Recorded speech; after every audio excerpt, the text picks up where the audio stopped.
pollution. There is a challenge that we face today in this era. A very warm good morning to all of you. We are the team, the Dynamic Thinker from SMJPS School, Kurukshetra. I am Alisha from class 10. Hello, I am Shman from class 10. Hello, I am Altaf from class 10. Good morning, I am Ansi from class 9. Hello, I am Amit from class 9. Pollution is the contamination of the environment by harmful substances from various sources impacting air, soil and water. As we progress or develop, we often exploit our natural resources to an increase in different type of pollutions. To tackle with this problem, we come up with the idea of phytoremediation, which comes under the topic of Samriddhi Bharat Bullython 2025.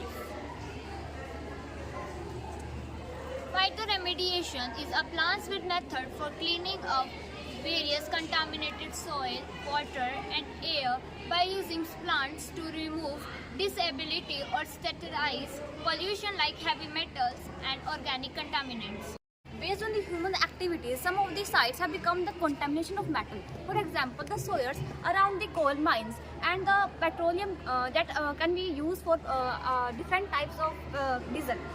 Our holy rivers are polluted due to metal pollution and where the contaminants have exceeded the safe level required. In some areas, agriculture products grown around the industrial areas which contain higher concentration of acidic, cadmium, chromium and lead. By soil and water bodies, these pollutants enter biological system via crop, seafood and impose lethal effects even in low concentration.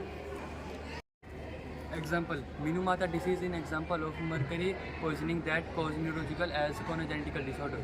Phytoremediation exploits the root and shoot system of plant to interact with different contaminants. Like sunflower, it absorbs heavy metal like lead, arsenic, cadmium from soil. Protonecta oleracea is an ornamental plant and grown very easily with the help of vegetative propagation. It can accumulate and tolerate heavy metals like chromium, lead and cadmium on its tissue. It also removes organic pollutants like naphthalene from contaminated soil and water. It is good conductor for both phyto, extraction and biomonitoring. Another one is Arabidopsis indica. It is also called neem. It helps in cleaning up the heavy metals and textile waste. Neem biomass, including leaf acid, can be processed into activated carbon, which is used as absorbent material to remove pollutants from water. This method not only helps in combating the pollution or contamination but also helps in the waste management and reducing the carbon footprint. This process can also manipulated by biotechnology techniques or genetic engineering, Which can enhance the absorption. Or radiation capacity of plant. Thank you. Thank you.